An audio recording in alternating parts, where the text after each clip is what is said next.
Programa Revista Rural. Oferecimento Rural Flix. Para ver, aprender e se divertir.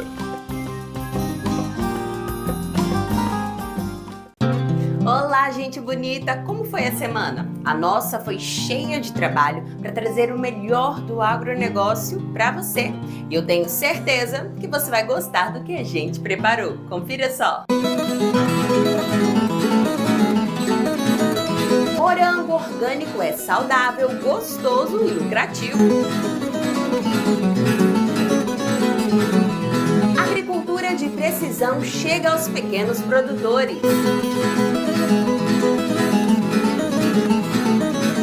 Tudo sobre o cultivo de couve-flor. Começa agora o programa Revista Rural, a sua revista eletrônica do agronegócio.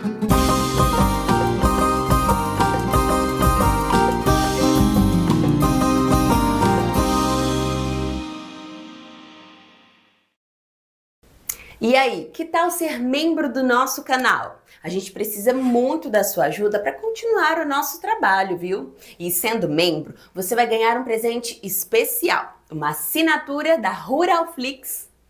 Sabe aquelas matérias que você adorou assistir aqui? Ou aqueles assuntos que você vive pedindo pra gente? Pois é, está tudo lá, organizadinho por assunto e à sua disposição sempre que quiser. Legal, né? E o valor é bem baixinho, menos de uma latinha de refrigerante por mês. Dá essa forcinha pra gente, vai! E a gente continua buscando mais assuntos interessantes para mostrar. Que tal? Vamos entrar de vez pro nosso time? Após se tornar membro, não esqueça de entrar na Rural Flix e fazer o seu cadastro. Em pouco tempo você vai receber a liberação da sua assinatura e aí já poderá curtir todo o conteúdo disponível. Vale a pena, viu?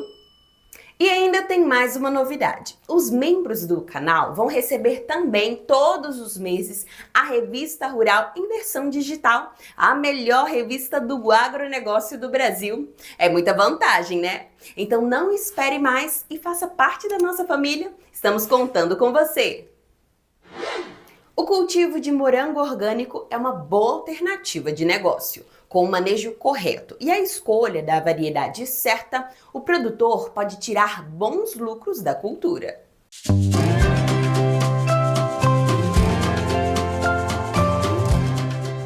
Tem como não gostar de morango?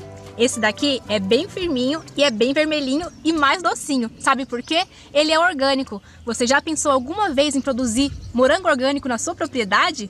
A Revista Rural veio até Porto Feliz para te mostrar os detalhes da produção. Isso aqui tá uma delícia. No sítio Moinho Velho, propriedade administrada pelos irmãos Sueli e Carlos, é praticada a agricultura familiar, com o cultivo de hortaliças, uvas de mesa e uma farta produção de morangos orgânicos, resultados de um manejo diário e bem planejado. De manhã, 7h30, 8 horas, abre, estufa. Depois tem uma toalete para fazer, tem uma colheita que a gente faz o rodeamento cada 2 dias, né? E a irrigação, que a gente vai vendo, vai verificando a umidade. Precisa mais, ou precisa menos, né, no caso. E vai controlando, né? É o básico, né? O túnel o senhor tem que abrir e tem que fechar ele todos os dias, por qual motivo? Como é um morango orgânico, então a gente fecha para proteger. Ou proteger de chuva, para ele ficar melhor protegido, né? E os cuidados que o senhor tem que tomar aqui é com relação à umidade, com relação aos pássaros? O pássaro atacou também, já ataca um pouco, né? Mas a umidade, se chover demais, né? É melhor controlar para irrigação que controla. A chuva não tem controle, né? E com relação à adubação, o senhor faz de quanto em quanto tempo? A adubação a cada 15 dias, né? É sulfato de potássio e torta de mamona, que é orgânico, né? O senhor estava falando sobre a umidade, que tem que tomar um cuidado, né, para não dar ácaro e tudo mais. Mas não pode faltar água, né? Qual que é o sistema de vocês aqui para poder irrigar? É gotejamento. Gotejamento? Ele tem uma uma caixa d'água lá em cima, lá, e de lá ela distribui, né? E coleta lá embaixo. Resultado de um dos cursos gratuitos oferecidos pelo Serviço Nacional de Aprendizagem Rural, em parceria com a Federação da Agricultura do Estado de São Paulo e o Sindicato Rural de Porto Feliz, a produção dos morangos orgânicos conta com 4 variedades, sendo Fronteiras, Portola, Albion e San Andreas, todas importadas da Espanha e livres de qualquer doença ou praga. Tem 4 qualidades. Tem uma de dia curto e 3 de dia longo, né? Tem alguma que é mais fácil, que é mais difícil de manejar? Então esse de dia curto ele está produzindo desde o começo que plantou, né? E o de dia longo começou a produzir agora mais há pouco tempo, né? Do ponto de vista do senhor como produtor, é melhor produzir o orgânico ou o convencional? O convencional eu nunca produzi. Eles falam, quem produz o convencional fala que é mais fácil, né? Porque deu um problema, vai lá, passa um produto lá e já controla. O orgânico você tem que fazer o preventivo, né? 3 vezes por semana para realizar os produtos preventivos. Mas experimentar, o senhor já experimentou os dois, né? Já. Qual que o senhor prefere? Esse aqui estava mais doce outro dia, mas a doçura depende da adubação. Você corrige a adubação daí, né? Se tiver faltando doçura, você coloca um pouquinho mais de sulfato de potássio, daí ele vai adoçar. Em cada dia de colheita, se tem um rendimento de pelo menos 25 quilos de morangos. E durante toda a safra, a colheita chega a render 1 quilo por pé. Então, seu Carlos, agora a gente chegou na hora de colher, que é a parte mais de atenção, né? É. O que a gente tem que avaliar aqui na hora de colher o morango? A gente vê se ele está maduro, né? Esse aqui está maduro. A gente colhe. Se tiver, aqui tem leve coisinha inteira. Uma das principais vantagens dos morangos orgânicos é que praticamente não existem perdas, já que frutos deformados ou que sofreram danos podem ser utilizados na confecção de derivados, como geleias, sorvetes, sucos concentrados e polpas. Sim, aqui está um bom para venda, está aqui. E esse está verde. Esse aí para ficar Esse bom, também está vai verde. demorar mais É porque depois você colher ele não amadurece mais, né? Aí esse já está maduro. Então vai colocando os bons para cá e os outros que é para polpa, coloca para lá, né? O senhor estava falando também sobre o clima, né? O clima influencia na hora da colheita, no produto final, né? O que acontece de diferente? Então aqui o sol está castigando um pouquinho, né? Então ele queima, né? Tá vendo? Ele queima. Então isso daqui, você colhe ele, depois a gente avalia se ele vai servir para polpa ou não, né? Você leva tudo lá, depois a gente avalia, né? Com duração de 7 meses, o curso de capacitação rural ensina os procedimentos de produção, desde o preparo do solo até a comercialização. E todos os detalhes são fundamentais para obter um produto rentável. E além de avaliar para poder colher, o senhor também faz aquela limpeza, né? Isso, tem que fazer a toalete, né? A Como toalete que funciona? Você vai tirar, se tiver um matinho, já tira aqui, mas tira a parte de baixo, né? As folhas velhas, né? Sim. O morango ele vai, parte dele. Deixa ele com menos folhas, que ele vai emitir novas folhas, né? Você deixa ele com menos folhas. Ele fica mais, ele emite nova, a energia vai pro fruto, né? Eles acabam roubando o desenvolvimento da planta, né? Daí tirou, ele fica mais leve, né? E esse cuidado o fica, senhor né? faz de quanto em quanto tempo? Isso aí cada 15 dias, mais ou menos tem que fazer, né? E esse daí se joga num lugar longe, né? Para não ficar nada que contamine aqui, né? Um fungo, alguma coisa, né?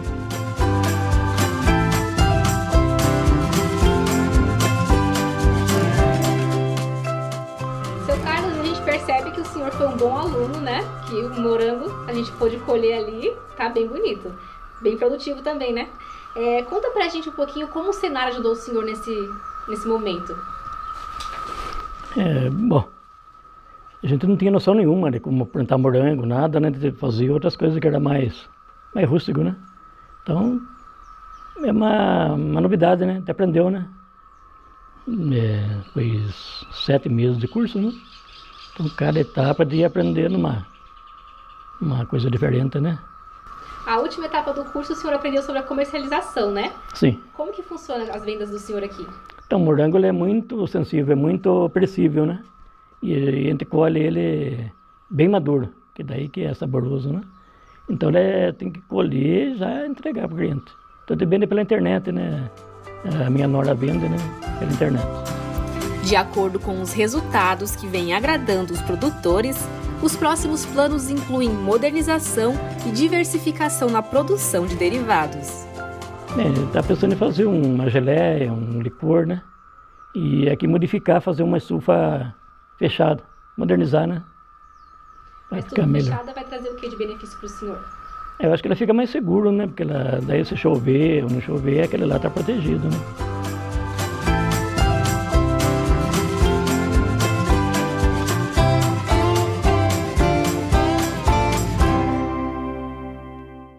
Gostou dessa reportagem? Então não deixe de fazer o seu comentário aqui abaixo. Se quiser, pode sugerir outros assuntos também. Suas ideias são muito bem-vindas e o seu comentário pode ser lido aqui no próximo programa. Não esqueça de dizer seu nome completo e onde você mora. Mande sua mensagem, queremos ouvir você.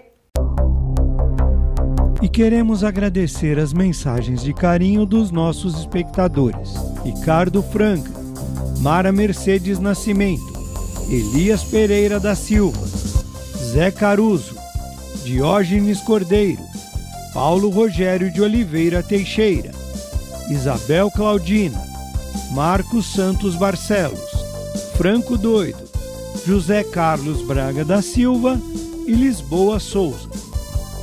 E continuem mandando suas mensagens. É muito importante para a gente.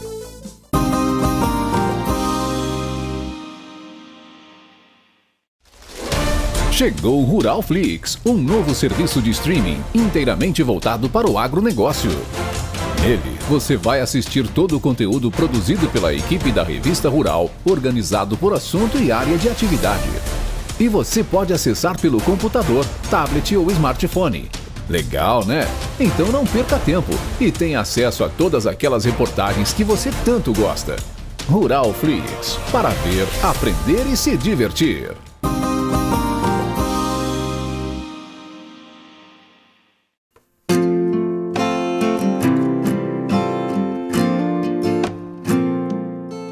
Conservar e ainda ganhar dinheiro é bom para qualquer produtor, não é verdade? Pensando nisso, estudos científicos têm buscado estimular os agricultores a cultivar a araucária, tendo a produção do pinhão como carro-chefe nessa empreitada. Presente no Rio Grande do Sul, Santa Catarina, Paraná, São Paulo, Rio de Janeiro e Minas Gerais, a árvore leva no mínimo de 12 a 15 anos para começar a produzir o pinhão.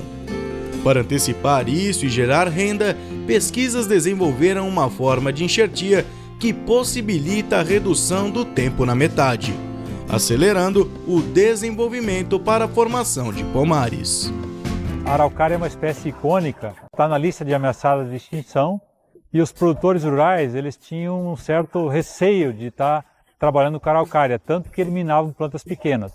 Então esse trabalho, ele possibilitou a gente conseguir instalar pomares para a produção precoce de pinhão e de qualidade diferenciada, e com isso ela passa a ser uma opção de renda para os produtores. E consequentemente eles então fazem a conservação da espécie mediante o uso. Com acesso a cultivares macho e fêmea, os agricultores recebem orientações de todo o sistema produtivo, além do estímulo para o beneficiamento do pinhão, como por exemplo a produção de farinhas. Nesse momento estão sendo implantados já os pomares de produção precoce de pinhão. Nós temos projetos de colegas da Embrapa desenvolvendo novos produtos à base de pinhão. Nós já temos empresas, empreendedores, produtores interessados no beneficiamento desse pinhão. Então notem que a cadeia, como um todo, ela está se organizando para conseguir dar vazão a essas tecnologias e uso da araucária como um produto rentável, econômica, socialmente e conservando a natureza. Localizado no Paraná, o município de Bituruna incentiva os produtores locais a trabalhar com os pomares para a produção de pinhão precoce. E desde 2015, agricultores que se interessaram pela tecnologia e o que ela pode trazer já estão na lida com a cultivar. Eu vejo assim que no mundo precisa de comida e alimento bom. O pinhão vai ser um alimento de altas qualidades, vamos dizer, sem glúten, que todo mundo vai querer ter na mesa. Eu e minha família e os vizinhos estamos empolgados com o projeto. Mesmo ameaçada, a araucária mostra sua força ao unir a pesquisa científica, produtores rurais e poder público para sua conservação.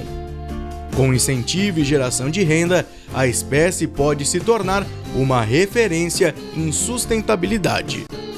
Nós temos o apelo da conservação do pinheiro, então é garantir que ele vai se perpetuar e ser sustentado. Nós temos o apelo da questão da renda das famílias para fazer com que eles tenham uma renda através da produção e da comercialização do pinhão. E temos um apelo também da oferta desse produto no mercado, que é através de subprodutos que serão extraídos do fruto do pinheiro araucária. A fim de ampliar o alcance do pinhão precoce, um novo projeto foi desenvolvido para se tornar um forte aliado da tecnologia. Entendemos que a araucária é uma forma de ajudar aquelas pessoas vulneráveis. Então nós estamos pensando em ajudar 100 famílias para criar 100 hectares de reflorestamento de araucária, para que daqui a alguns anos essa família pule uma classe social. Ele melhore de vida, realmente. Depois, com a agroindústria da farinha do pinhão e assim por diante, tenho certeza que essa família vai melhorar em muito sua condição.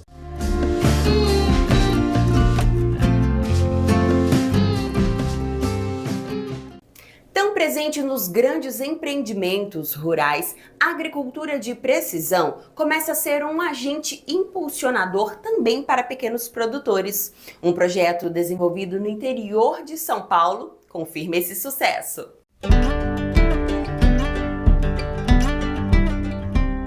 Em uma parceria entre diversas entidades, o Centro de Ciência para o Desenvolvimento em Agricultura Digital reúne agentes da cadeia produtiva em distritos agrotecnológicos, também conhecidos por DATs. O objetivo desses locais é a implantação de conectividade para melhorar o trabalho do agricultor. O município de Caconde, por exemplo, faz parte desse projeto.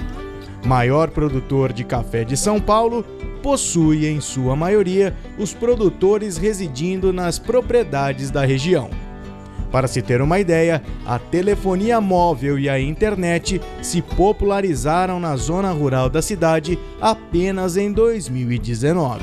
Primeiro, era um anseio muito grande, de toda a nossa população rural, ter um sistema de voz, dada a topografia, percebe aí o relevo, as montanhas. Então nunca chegou sistema de voz para a gente nunca usou um celular e a gente que viveu toda a vida no rural sempre foi educado que aquilo não nos pertencia e isso estava tudo certo. E com a chegada da pandemia, isso se agravou mais ainda. O distanciamento da nossa população rural, o nosso público rural é muito grande, são mais de 2.000 pequenas propriedades, ou seja, o município é composto por uma reforma agrária natural, e esse público reside na zona rural.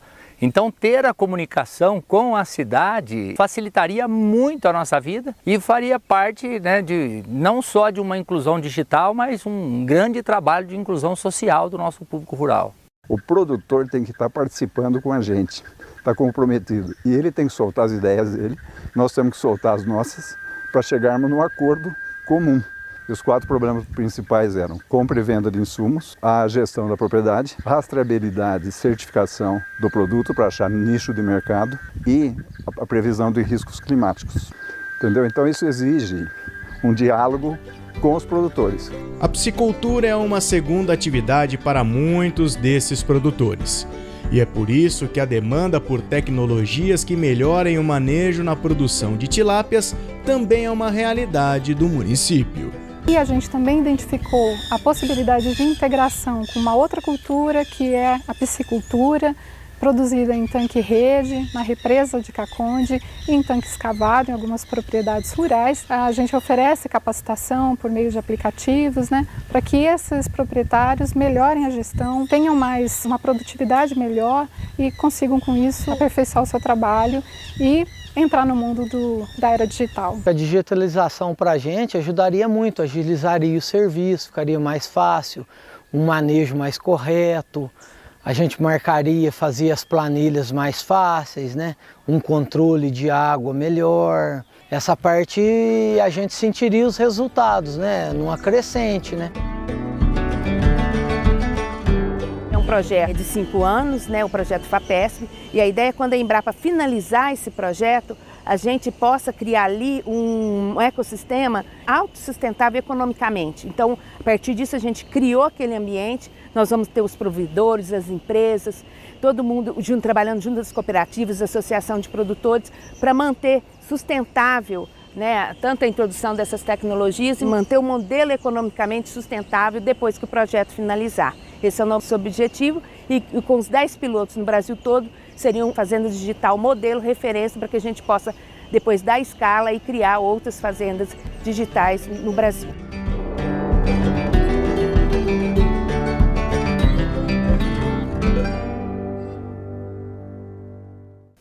Prima do brócolis e do repolho, a couve-flor é uma hortaliça delicada, mas com alguns cuidados, ela pode ser uma boa opção de cultivo.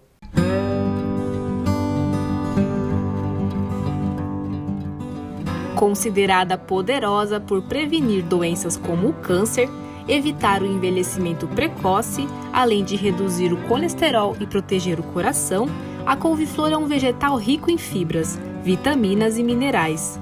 Motivos não faltam para justificar sua alta demanda e a excelente produtividade brasileira, que atinge a marca de 140 mil toneladas. Por isso, saber manejar a cultura é fundamental. Fazer a análise e fazer a correção básica dele, principalmente de pH, de saturação, matéria orgânica. Esses são os princípios básicos para ter sucesso na lavoura. A couve-flor é uma cultura muito sensível à temperatura. Ela precisa de um processo que se chama vernalização, que é o número de horas de frio que a planta precisa para a formação de cabeça. Então, existem variedades próprias para inverno, outras para meia estação e outras para verão. E principalmente nas regiões sul e sudeste que acontece a transição de inverno-verão. Regiões mais quentes, que é verão o ano todo, aí existem variedades próprias para se trabalhar nessas regiões. Quando se trata de irrigação, vale considerar o ditado que diz: tudo demais é veneno. A quantidade de água ideal é que não seja nem muito e nem pouca, seja uma quantidade adequada. E a gente dá preferência para, principalmente, se puder fazer por gotejamento, para não molhar as folhas, que vai evitar a entrada de muitas doenças. As principais doenças e pragas da cultura são a xantomonas, que é uma doença bacteriana, que ocorre principalmente no verão, onde se tem temperaturas muito altas e chuvas ao mesmo tempo, né? Então, nessa época é bom fazer preventivos para controle das xantomonas. E durante todo o ano, principalmente nas épocas mais secas, existe uma praga que se chama Plutella xylostella, conhecida como traça das crucíferas. Ela é a principal praga e é o que mais causa danos na cultura da couve-flor. Proteção de cabeça também é importante para manter ela branca, porque se pegar muita insolação ela pode amarelar, perder um pouco de coloração. Então, importante na cultura da couve-flor também é a proteção de folha em volta da cabeça. Além do manejo adequado, com a ajuda da tecnologia, é possível aumentar a produtividade e reduzir os custos. A gente, todos os anos, pesquisa novas variedades adaptadas para as condições do Brasil. Que uma particularidade do Brasil são as chuvas. Então, todas as variedades que lançamos, principalmente essas aqui que pode ver a campo, elas têm uma tolerância muito alta a xantomonas, que é a doença bacteriana que ocorre com alta temperatura e umidade alta. Que aí vai ter uma maior sanidade e um menor uso de defensivos também. No Brasil, a colheita da couve-flor é feita de forma manual e para saber a hora certa da coleta é necessário conhecer o padrão exigido pelo mercado. A couve-flor tem 2 tipos de mercado. O pessoal que vende planta solta, né? Então exige umas cabeças maiores. Então o produtor é que vai se adequar. E existe o outro tipo que é o embandejado, que é colocada em bandeja de isopor coberta com filme. Então, nesse padrão é uma planta um pouquinho menor, uma cabeça um pouco menor, que vai atender essa rede que é a venda para supermercados. E no caso de vendas em CEAGESP e plantas para feira, elas exigem que as cabeças sejam um pouco maiores. A pós-colheita também é um outro ponto bastante importante. Desde que ele seja embalado em bandeja e mantido sobre refrigeração, a vida útil dela cresce muito na gôndola do mercado, podendo ir até algumas semanas depois de colhido.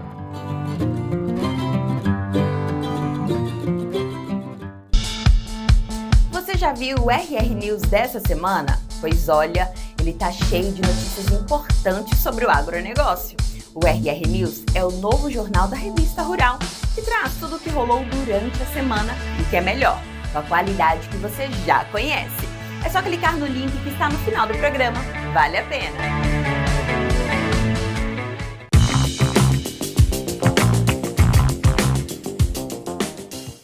Durante a escassez de néctar para as abelhas na natureza, os apicultores devem garantir o seu fornecimento através de alimentação artificial. A técnica vem se mostrando bastante eficiente. Esse foi o tema de um vídeo educativo participante do concurso promovido pelo Senar. A alimentação artificial, ela começa a ser introduzida principalmente no período da entre-safra, que é quando começa a faltar a alimentação natural das abelhas. Então, quando começa a chover, depois de mais ou menos um mês de chuva aqui do nosso estado, que é considerado período de entre-safra, aí nós começamos a alimentação artificial, principalmente com o xarope de açúcar, que é o que substitui o néctar das abelhas. Então, nós colocamos esse xarope de açúcar para auxiliar ou manter o padrão dos enxames, né? Agora nós vamos para a parte da receita. Para iniciar, nós vamos iniciar fazendo a receita do xarope de açúcar. E na receita vai a seguinte proporção: 1 kg de açúcar, vamos adicionar agora 1 litro de água no açúcar e mexer até diluir todo o açúcar. Então, depois de diluir todo o açúcar, nós vamos adicionar agora o promotor de crescimento, que nada mais é do que um complexo vitamínico. Tá? Nós vamos adicionar 5 ml desse promotor de crescimento a cada litro de xarope. Essa mistura de 1 kg de açúcar e 1 litro de água vai render mais ou menos 1,5 litro de xarope. Então nós vamos adicionar 7 ml e meio desse promotor de crescimento nessa mistura. Depois da mistura pronta, nós vamos adicionar as garrafas que vão para a alimentação das abelhas. Na garrafa tem que fazer um furo na tampa, um furinho onde consiga passar esse xarope, mas também que não fique escorrendo. Que ele apenas dê alguns gotejos onde as abelhas possam vir aqui, colocar a sua língua e assim absorver essa mistura do xarope de açúcar. Depois de pronto, a gente vai colocar na entrada das caixas, para assim as abelhas conseguirem se alimentarem dessa mistura. Para assistir na íntegra aos vídeos do concurso do sistema CNA Senar, basta utilizar o QR Code que está na tela.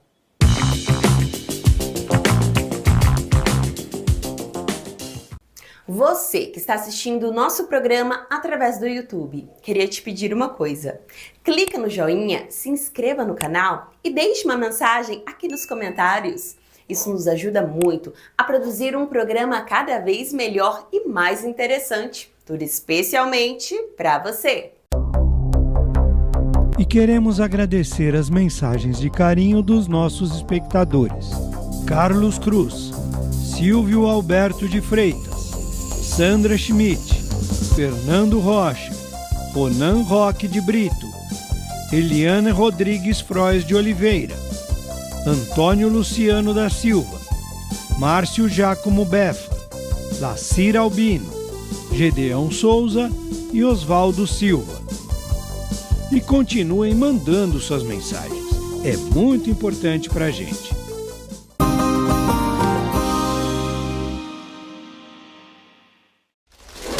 Chegou o Rural Flix, um novo serviço de streaming inteiramente voltado para o agronegócio. Nele, você vai assistir todo o conteúdo produzido pela equipe da Revista Rural, organizado por assunto e área de atividade. E você pode acessar pelo computador, tablet ou smartphone. Legal, né? Então não perca tempo e tenha acesso a todas aquelas reportagens que você tanto gosta. Rural Flix, para ver, aprender e se divertir.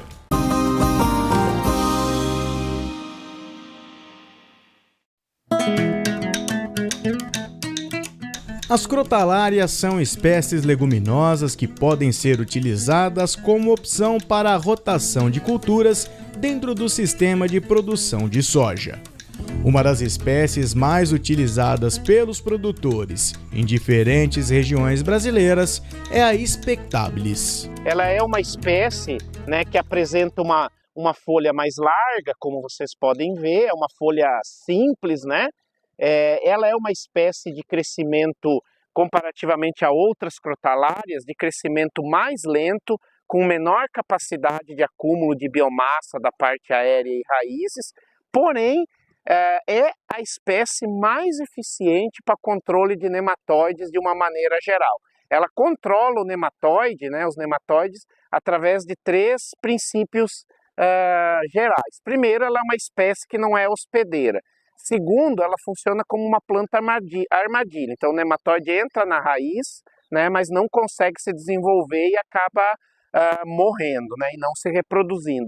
E o outro princípio de controle dos nematóides das crotalárias, em especial da Spectabilis, é a produção de substâncias químicas nematicidas ou nematostáticas, como, por exemplo, as monocrotalinas. O aporte de nitrogênio ao sistema de produção é um outro aspecto importante das crotalárias. Por ser uma leguminosa, elas têm a capacidade de fixar o nitrogênio atmosférico e disponibilizá-lo após sua decomposição para as culturas seguintes. As crotalárias, em geral, elas têm em torno de 3% de nitrogênio na parte aérea, né? Então, por uma produção de 6 toneladas por hectare de massa, elas podem deixar aí 180 quilos de nitrogênio, o que é muito importante para as gramíneas que compõem o sistema e também para potencializar o acúmulo de carbono no solo, né, melhorando a qualidade desse solo e contribuindo para a mitigação dos gases causadores do efeito estufa dentro do programa Soja Baixo Carbono. Outra espécie de crotalária que pode ser utilizada como planta de cobertura no sistema soja é a ocroleuca. Em comparação à outra crotalária que nós vimos lá, ela possui uma folha composta, né, com 3 folíolos, para vocês identificarem aqui a diferença entre as espécies. Ela possui um crescimento mais rápido do que a crotalária Spectabilis e também um potencial acúmulo de massa seca, tanto da parte aérea quanto de raiz, maior do que a crotalária Spectabilis. Porém, ela é uma espécie que, em termos de potencial para controle de nematóides, ela possui esse potencial, porém ele, em linhas gerais, é inferior ao desempenho da crotalária Spectabilis. Por ela ter um crescimento mais rápido, né, ela pode também, ela é mais adequada para condições de segunda safra, para plantio como cobertura após a soja, pegando aí o restante do calor e da chuva na segunda safra. Uma terceira opção é a júncia, que entre essas 3 espécies é a que tem o crescimento mais rápido, além do maior potencial de acúmulo de biomassa. Porém, a capacidade dela de controlar nematóides, ela é a menor entre as 3 espécies de crotalárias que são usualmente empregadas para a diversificação de culturas em sistemas de produção de soja.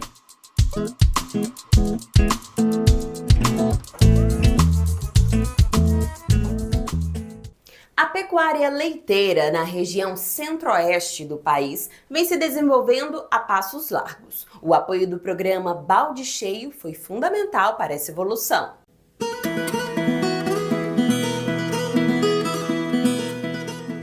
Dando capacitação técnica e levando conhecimento para os pecuaristas há mais de 20 anos, como se presume no próprio nome, o programa Balde Cheio potencializa o trabalho dos produtores.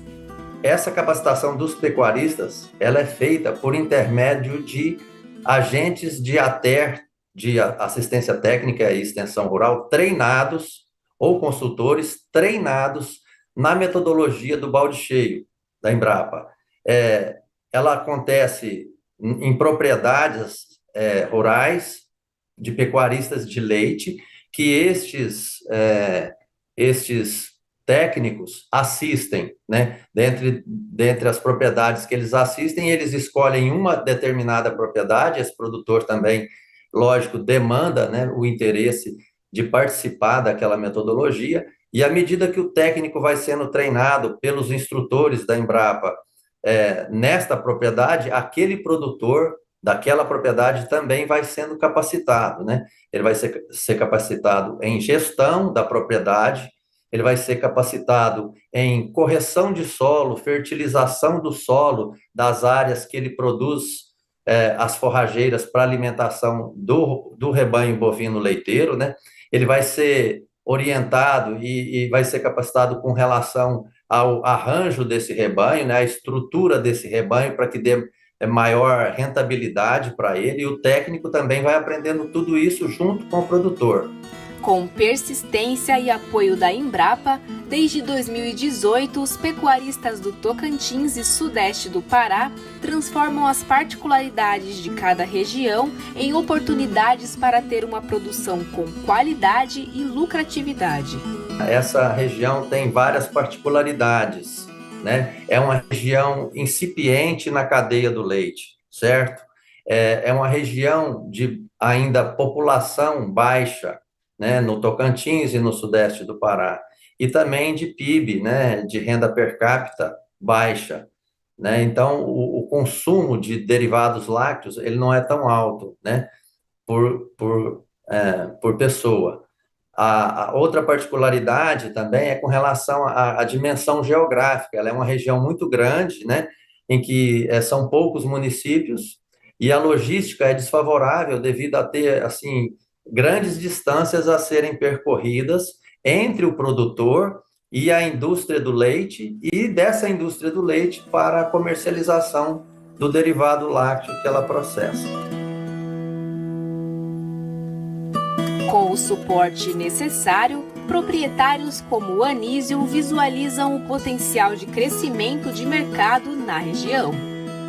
Nós temos um mercado de Palmas que consome, acho que quase 30 mil litros de leite, produz 5 mil leites. Então, nós estamos aí, 25 mil litros de leite está vindo de fora. Olha o tamanho desse mercado que tem para a gente ganhar, né?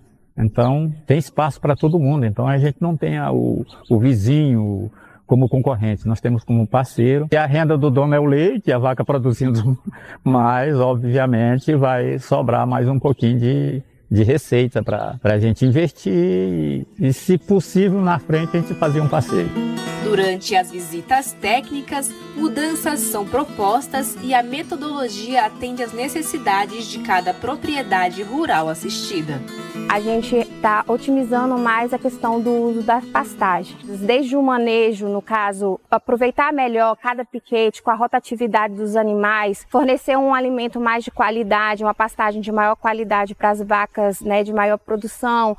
A questão da distribuição de bebedouros fáceis de trabalhar, fáceis de ser limpados. Então, a gente não tinha isso, né, bem distribuído na propriedade. A gente vê que isso faz a diferença na hora de produzir o leite.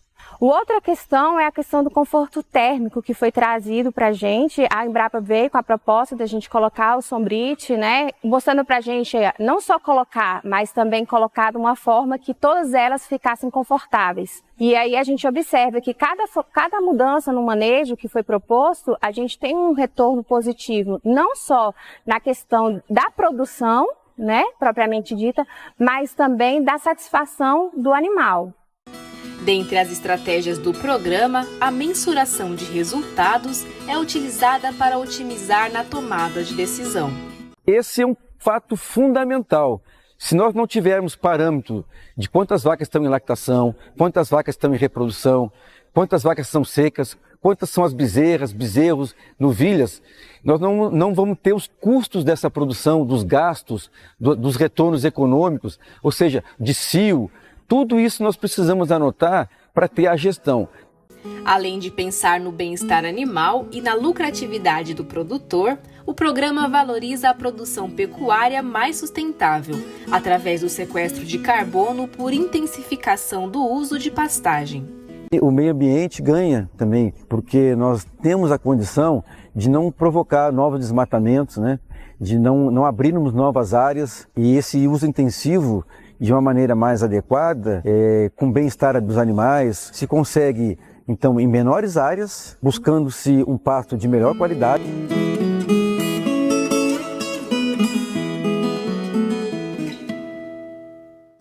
Gente, eu sempre peço aqui uma curtida, a inscrição e um comentário, né? E continua valendo, tá? Mas hoje eu vou pedir mais uma coisa. Dê um hype no nosso vídeo. Essa é uma classificação nova do YouTube que ajuda muito a divulgar o nosso canal. A opção aparece aqui abaixo, ao lado do campo para comentário. É só clicar e ajudar a ranquear melhor o nosso vídeo. Assim mais gente vai assistir e conseguiremos fazer reportagens cada vez melhores para você. E aí, posso contar com essa força? Então obrigada e vamos em frente!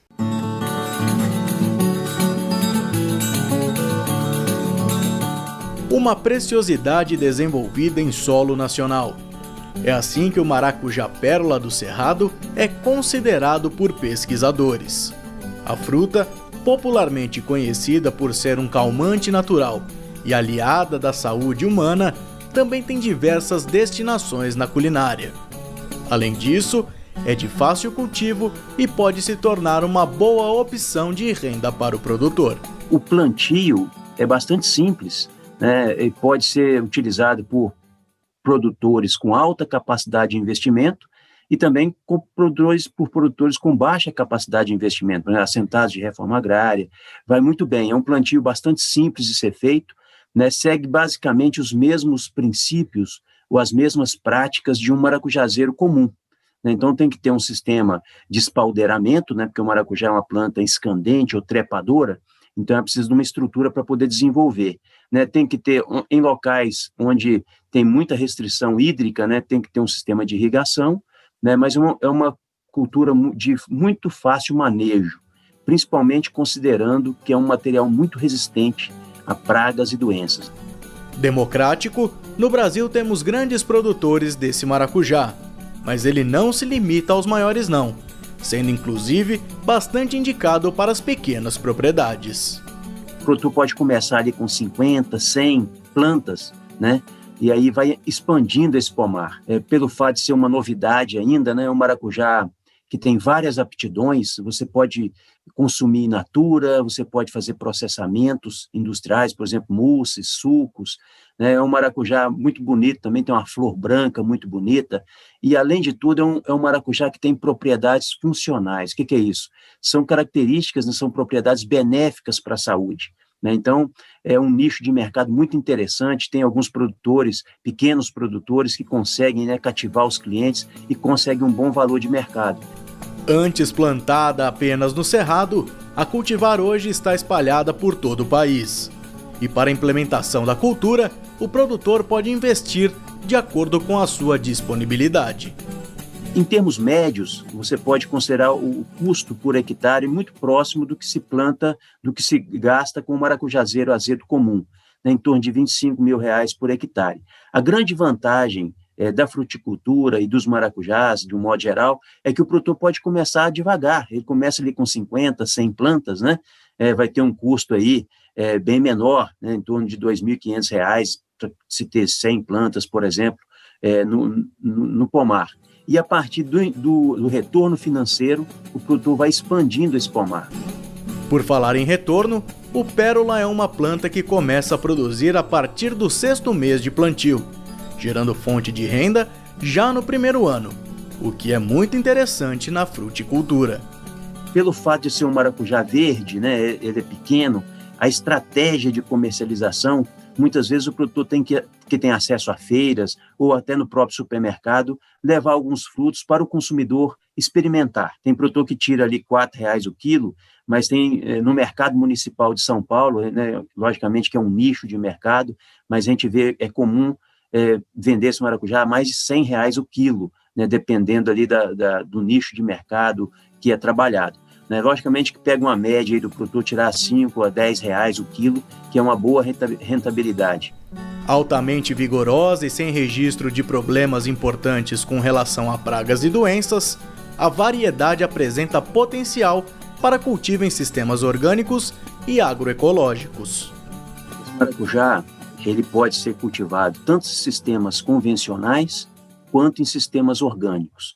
No caso do sistema orgânico, ele tem se adaptado muito bem, pelo fato de ele ter um nível de resistência muito alto a pragas e doenças, inclusive algumas pragas muito importantes em todos os maracujás, por exemplo, as lagartas, né? É um maracujá praticamente que não é atacado por lagarta. Também entre os pontos relevantes da cultivar, seu potencial produtivo varia de acordo com o manejo e os tratos culturais, podendo ir de 10 a 30 toneladas por hectare ano. Isso vai depender o quê? Da questão dos tratos culturais, a questão da nutrição dessas plantas, né? Então tem muito produtor que tem acesso, por exemplo, à adubação orgânica, é um maracujá que responde muito bem à adubação orgânica, né? A questão do manejo desse pomar. Então, tem muitas variações em termos de potencial produtivo, mas a gente tem relatos, né, de produtores tirando acima de 30 toneladas por hectare, 25 a 30 toneladas por hectare.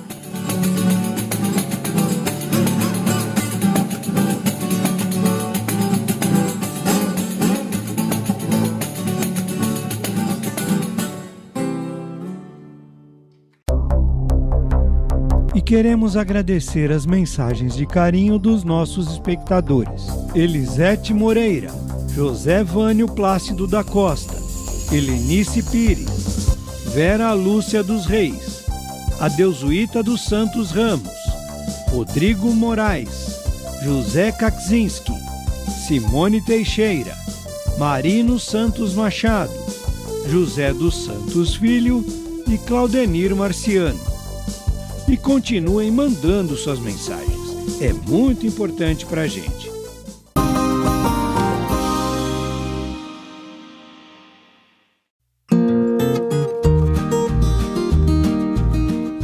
Muito antes de chegar nas prateleiras, os vinhos passam por uma longa jornada produtiva. No Brasil, tradição se une às novas tecnologias. Nós viemos conhecer o passo a passo dessa produção. Logo no início, uma decisão importante e baseada em diversos fatores já tem que ser tomada: a escolha das cultivares que estarão nos parreirais.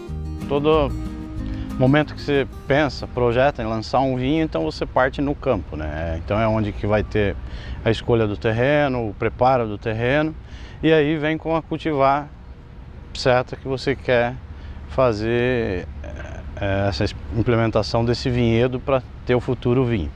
Só que, às vezes, de repente, como a uva, se você não tem um histórico dela na sua região, então você tem que fazer um teste, aí esse teste fica um teste interno, com poucas fileiras, poucas ruas de uvas, né?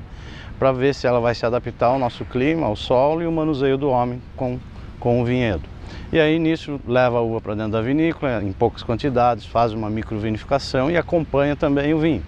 E para isso vai tomar um tempo aí em torno de, até que o vinho chegue no ponto da mesa do consumidor, pode chegar aí passar 8 a 10 anos até que você tenha essa uva daí já em quantidade para estar colocando no mercado.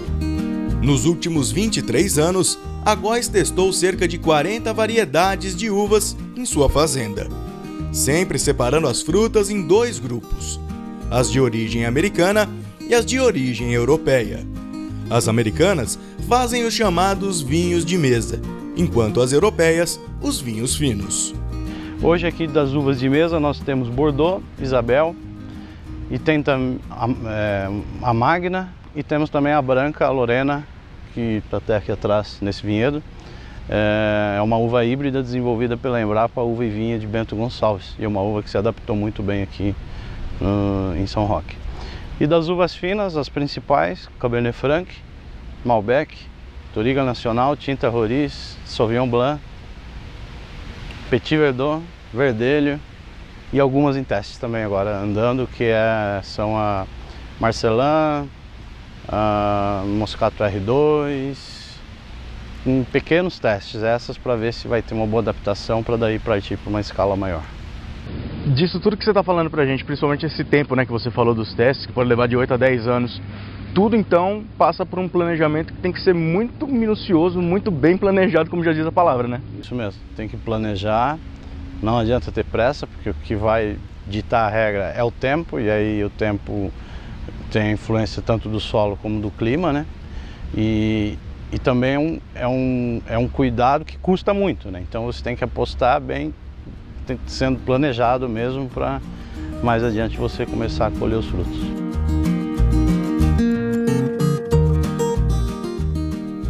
Antes mesmo de pensar no produto final, os produtores têm na sanidade do parreiral um ponto fundamental que vai influenciar diretamente na qualidade do vinho produzido. A sanidade para nós ela é primordial, onde que quando recebemos a uva com a sanidade excelente, ótima, é quase certo que você vai ter um resultado muito bom com o vinho. E ao contrário, é muito difícil. De uva ruim não se faz vinho bom, né? Então, nós temos que estar sempre em cima, onde que, juntamente com o agrônomo que nós temos no dia a dia, nós enólogos entramos para acompanhar essa finalização da maturação, para ser uma maturação completa da uva e ela vir quanto mais sã possível para dentro da vinícola. Quais são os principais tratos hoje que vocês aplicam aqui? Na verdade é um pouco contra, assim, é míldio, né, que é contra umidade, né, ou se é muita seca demais, daí é o weed, né, então praticamente é o controle dessas duas pragas que a gente tem mais no dia a dia. E anual se faz análise de macro e micronutrientes, então mas é bem tranquilo, não tem correções assim, né. Nesse processo, as cultivares finas requerem uma atenção mais especial, enquanto as de mesa mostram uma rusticidade interessante. Mas as duas têm que vir com a sanidade boa, então seja o vinho de mesa ou fino, tem que estar com uma boa sanidade. Fábio, nós temos duas colheitas, né, no Brasil, a de verão e a de inverno. Quais são as principais características para cada momento e o que diferencia, por exemplo, na hora da produção do vinho, esses dois tipos de colheita? Certo. Assim, a colheita de verão já é a mais tradicional, né? Que o sul todo também faz, e está acontecendo a safra agora, né? E a colheita de inverno é do sudeste para cima, né? Então a região sul não consegue até fazer ela em função do clima, da geada que acontece com mais forte lá, né? E a inversão desse ciclo para a colheita de inverno, ela é praticamente com duas funções.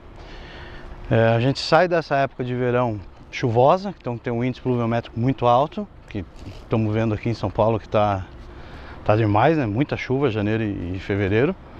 E nós vamos para uma época mais seca, que é junho e julho.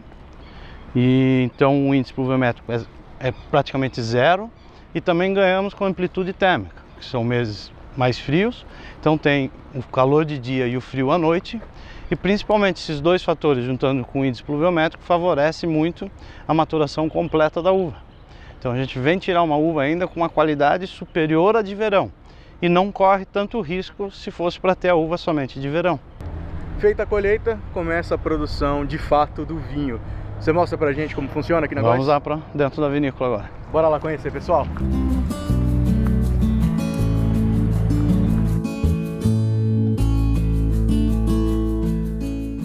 O primeiro passo é colocar a fruta numa máquina chamada de desengaçadeira, que por questões de avanço tecnológico e eficiência, vem para substituir o tradicional sistema de pisa das uvas. Embaixo dela são dois rolos, que é onde passam os grãozinhos das uvas. Ela só dá um apertão para soltar o líquido e a polpa. Porque se ela triturasse a uva, iria romper a semente, e se esses cachinhos também fizessem parte do processo fermentativo, no resultado final do vinho nós teríamos um vinho com uma sensação de liga na boca, aquela astringência, a sensação de comer banana verde.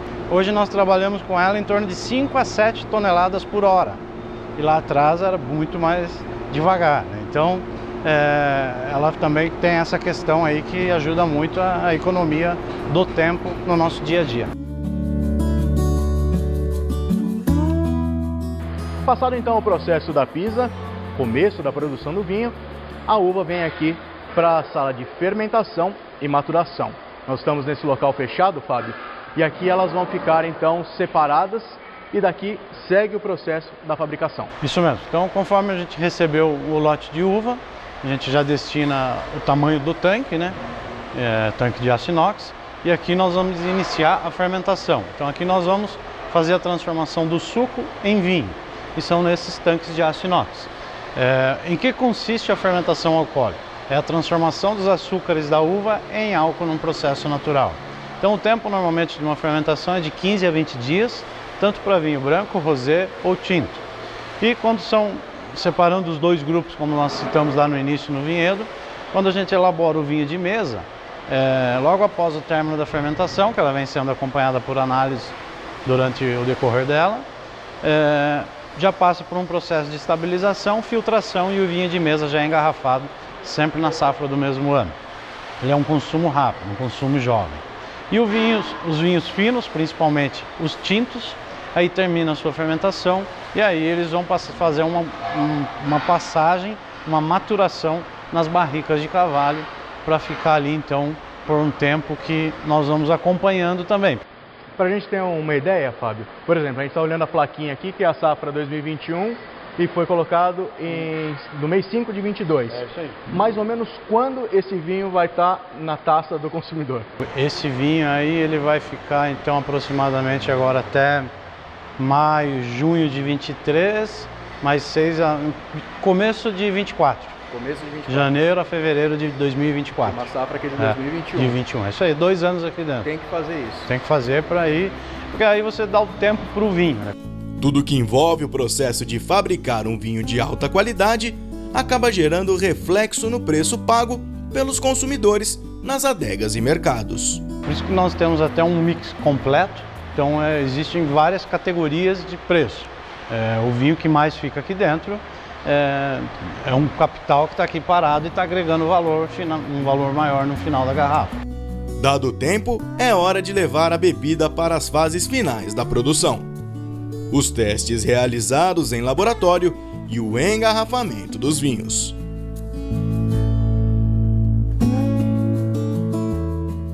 Transportados via caminhões-tanques, os vinhos ao chegar à área de envase passam por uma degustação para testar seu aroma e sabor. Nós temos uma primeira máquina que faz só um enxágue das garrafas, um enxágue com água potável, com temperatura ambiente. As garrafas são novas, elas já vêm esterilizadas da fábrica. Aí acontece o envase, então a máquina ela deixa as garrafas todas niveladas, na mesma quantidade todas. Segue para a rolhadeira, então onde vai a cortiça, né? Coloca a rolha e depois no final a rotulagem. Então o rótulo é sempre por último e aí tem a última máquina que coloca o rótulo para daí o vinho ser colocado nas caixas e das caixas está liberado para expedição para o consumidor. Essa linha de produção é considerada alta e trabalha envasando cerca de 7.000 garrafas por hora. Durante um ano, a Góes produz 7.500.000 garrafas de suas bebidas. E esse número ainda não é o suficiente para a família. Vamos fazer o consumidor brasileiro cada vez mais tomar o vinho nacional e valorizar o vinho nacional.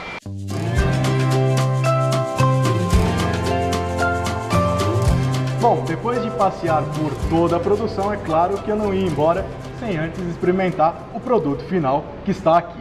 E quem vai me auxiliar nessa aqui é o Giovanni, que é enólogo e vai apresentar o que nós vamos experimentar, o que nós vamos beber para fechar aqui o nosso bate-papo.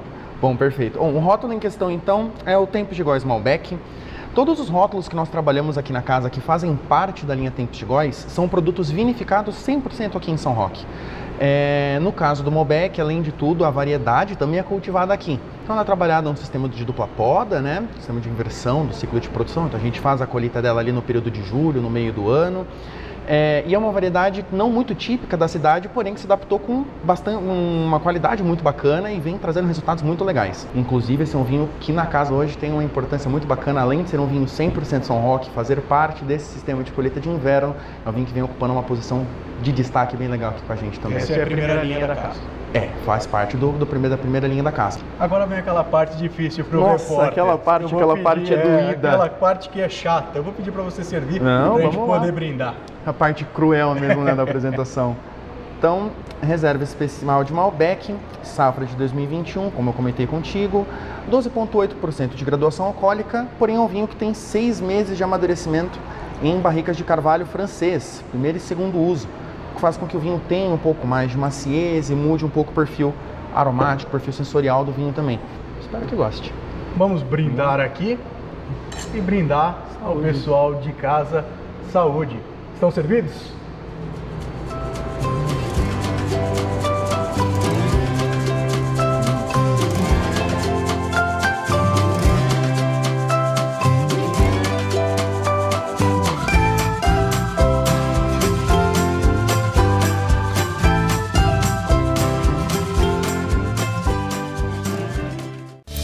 Chegando ao final do programa. E se quiser ter acesso a todo o nosso conteúdo de um jeito fácil e divertido, é só virar membro e ganhar a assinatura da Ruralflix.